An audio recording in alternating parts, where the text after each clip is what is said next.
നയമാറ്റങ്ങളിലൂടെയൊക്കെ ഒരുപാട് ചേഞ്ചസ് ഇപ്പോൾ വിദ്യാഭ്യാസ രംഗത്ത്, ഉന്നത വിദ്യാഭ്യാസ രംഗത്ത്, കോളേജുകളിൽ, യൂണിവേഴ്സിറ്റികളിലൊക്കെ ഉണ്ടായി. അതിൻ്റെ ഭാഗമായിട്ട് നമ്മൾ ഭാരതത്തിന് അന്തർദേശീയ തലത്തിൽ ഭാരതത്തിൻ്റെ വിദ്യാഭ്യാസ രംഗത്ത് ഭാരതത്തിൻ്റെ സ്ഥാനം എന്താണ്, അതിൻ്റെ അവസ്ഥ എന്താണ്? വിദ്യാഭ്യാസ രംഗത്ത് നമ്മൾ വളരെ മോശമാണെന്നുള്ളൊരു ചിന്താഗതി ഉണ്ടായിരുന്നത്. 2-3 കാര്യം ഞാൻ പറയാം. ഒന്ന്, research and doctoral, post doctoral രംഗത്ത് ഇതുവരെ നമ്മുടെ 2010-11 നമ്മൾ ചിലവഴിച്ചിരുന്നത് 60,000 കോടിയുടെ അടുത്താണ്. ഇപ്പം അത് 1.27 ലക്ഷം കോടി ചിലവഴിക്കുന്നു. പണം ഇത്ര ചിലവഴിക്കുന്നു പറഞ്ഞാൽ ഇത്രത്തോളം ഈ രംഗത്ത് ഗവേഷകരും വരാൻ തുടങ്ങി എന്നാണ് അർത്ഥം. അത് 2014-15 എൻറോൾമെൻറ്റ്, PhD എൻറോൾമെൻറ്റ് 1.17 ലക്ഷം എന്ന് പറഞ്ഞാൽ 2 ലക്ഷത്തിൽ താഴെയായിരുന്നുവെങ്കിൽ ഇന്നത് 3.44, 3.5 ലക്ഷത്തിൻ്റെ അടുത്ത് നമ്മുടെ PhD എൻറോൾമെൻറ്റ് കഴിഞ്ഞ 2023, 2024, 2025 കാലത്തേക്ക് വന്നിട്ടുണ്ട്. അപ്പോൾ ഇത്രയും വലിയ ഒരു മാറ്റം ഗവേഷണ രംഗത്ത് വന്നിട്ടുണ്ട്.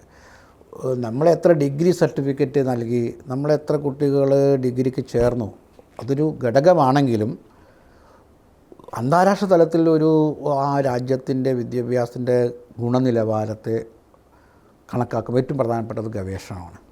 അപ്പോൾ ആ ഗവേഷണ രംഗത്തേക്ക് നമ്മുടെ മണി ഫ്ലോ ഉണ്ടായിട്ടുണ്ട്, നമ്മുടെ എക്കോസിസ്റ്റം ഡെവലപ്പ് ചെയ്തിട്ടുണ്ട്, അതിനെ ക്വാളിറ്റി അഷ്യൂർ ചെയ്യുന്നുണ്ട്. നമുക്കറിയാം ദേശീയ തലത്തിലൊരു അനുസന്ധാൻ സംസ്ഥാൻ, രാഷ്ട്രീയ Anusandhan Sansthan, national research foundation ആരംഭിച്ചിട്ടുണ്ട്. അപ്പോൾ ആ രീതിയിൽ ഗവേഷണ രംഗത്ത് വളരെ ഫോക്കസ് ചെയ്യുന്നു. ആ ഫോക്കസിൻ്റെ അനുസരിച്ച് ഈ രംഗത്ത് എണ്ണം വർദ്ധിച്ച് അത് തീർച്ചയായിട്ടും നമ്മുടെ കോളേജുകളുടെ, യൂണിവേഴ്സിറ്റികളുടെ, സ്ഥാപനങ്ങളുടെ നിലവാരം ഉയർത്തുമല്ലോ. ഇൻഡെക്സ് നോക്കേണ്ടത് ലോവർ ഈസ് ബെറ്ററാണ്. അപ്പോൾ 2015 81 അതിന് ഇൻഡെക്സ്, ഇപ്പോൾ അത് 38 എന്ന് പറഞ്ഞാൽ വലിയൊരു വളർച്ചയാണ് ഇന്നോവേഷൻ ഇൻഡെക്സിൽ ഉണ്ടായിരിക്കുന്നത്. ഇന്നോവേഷൻ എന്ന് പറയുന്നത് വെറുതെ ഗവേഷണമല്ല, ഗവേഷണത്തെ പുതിയ ആ രീതിയിലേക്ക് നമ്മൾ വരുന്നതാണ്. അതിൻ്റെ നെഗറ്റീവായിട്ടാണ് ഈ ഇൻഡെക്സ് ഇട്ടിരുന്നത്. ഏറ്റവും മോശമാകുന്നത് വലിയ സംഖ്യ വരും, നെഗറ്റീവ് സംഖ്യ വരുന്നത്. അപ്പോൾ അതിൽ വലിയ മാറ്റം നമ്മൾ ഉണ്ടായിട്ടുണ്ട്. അതേപോലെ തന്നെ ഭാരതം നെഗറ്റീവ് ആയിരുന്നതിൽ നിന്ന് ഇപ്പോൾ ഒരു പോസിറ്റീവിലേക്ക് എത്തി, വലിയ ഉയർച്ച വന്നിട്ടുണ്ട്. അത് നമ്മുടെ മൊത്തത്തിലുള്ള ഒരു ഗ്രേഡിങ്ങിൽ 3 കാര്യം ഞാൻ പറയാം. ഒന്ന്, ടോട്ടൽ QS റാങ്കിങ് എന്ന് പറയില്ലേ, അതിൽ ഭാരതത്തിൻ്റെ സ്ഥാപനങ്ങൾ ഉയർന്നു വരാൻ തുടങ്ങി എന്നുള്ള പ്രധാനപ്പെട്ട ഒരു കാര്യമാണ്. ഈ ഗവേഷണത്തിന് ഒരുപാട് ഫണ്ട് കൊടുക്കുന്നു എന്ന് മാഷ് പറഞ്ഞല്ലോ.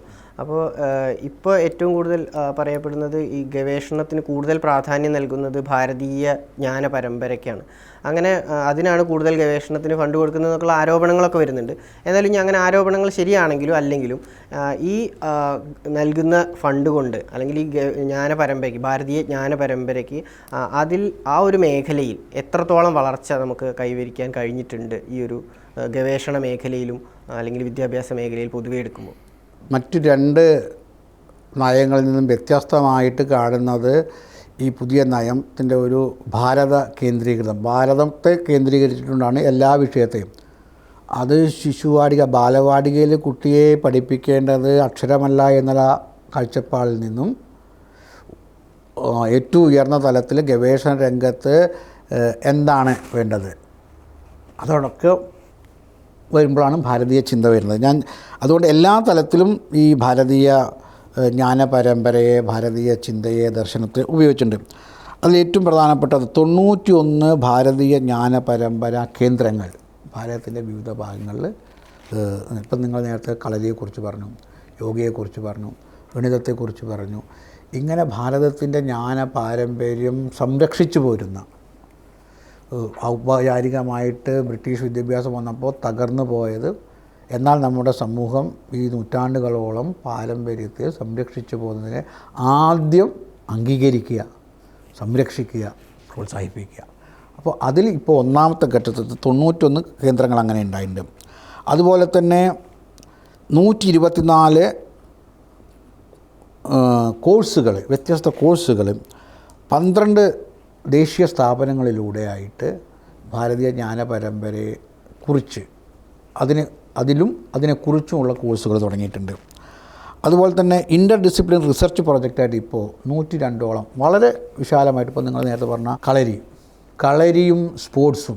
കളരി ഇന്ന് കേവലം ഒരു സ്പോർട്സ് അക്കാഡമിയുടെ ഭാഗമായിട്ട് കളരിയാണ്. സ്പോർട്സ് മാത്രമല്ല, ആരോഗ്യ പരിപാലനം, മാനസികാരോഗ്യത്തിൻ്റെ ഇങ്ങനെ വ്യത്യസ്തമായ രംഗങ്ങളിലുള്ള ഇൻ്റർ ഡിസിപ്ലിനറി കോഴ്സുകളും റിസർച്ചുകളും നടക്കുന്നു. അങ്ങനെ നിരവധി ഏകദേശം 8000 സ്ഥാപനങ്ങളിൽ, കോളേജുകളിൽ IKS സെൻറ്ററുകളുണ്ട്, ഭാരതീയ ജ്ഞാന പരമ്പര കേന്ദ്രങ്ങൾ. അങ്ങനെ വലിയൊരു മാറ്റം നമുക്കിതിൽ കാണാൻ സാധിക്കും. IKSനൊരു വലിയ IKS എന്ന് പറയുന്നതിനേക്കാളും ഭാരതീയ ജ്ഞാന പരമ്പര എന്നാണ് ഇത്. കാരണം അന്ന് തുടങ്ങിയ സമയത്ത് അങ്ങനെ വന്നുപോയി. IPS എന്ന് പറഞ്ഞ പോലെ തന്നെ അതിന് IKS എന്ന് പറഞ്ഞു, ഭാരതീയ ജ്ഞാന പരമ്പര. കാരണം ഭാരതം എന്ന് പറയുമ്പോഴാണ് ജ്ഞാനം എന്നുള്ള അർത്ഥം വരുന്നത്. അപ്പോൾ നമ്മൾ പ്രയോഗത്തിലൂടെ അവർ എന്ത് എഴുതിയാലും ഭാരതീയ ജ്ഞാനത്തിൻ്റെ ഒരു വ്യവസ്ഥയും ഒരു പാരമ്പര്യമുണ്ട്. ഇപ്പോൾ ആരോഗ്യത്തെക്കുറിച്ചുള്ള നമ്മുടെ ഒരു കാഴ്ചപ്പാട്, ഒരു ദർശനമുണ്ട്. അതിനനുസരിച്ച് നമ്മൾ അതിലെ മറ്റു പാരമ്പര്യങ്ങൾ ഉണ്ടാക്കിയത്.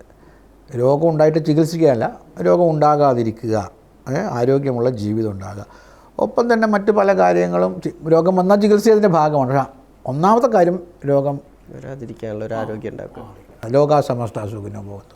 അപ്പോൾ ആ രീതിയിലുള്ള ഇൻ്റർ ഡിസിപ്ലിനറിലുള്ള നിരവധി പഠനങ്ങൾ നടക്കുന്നു.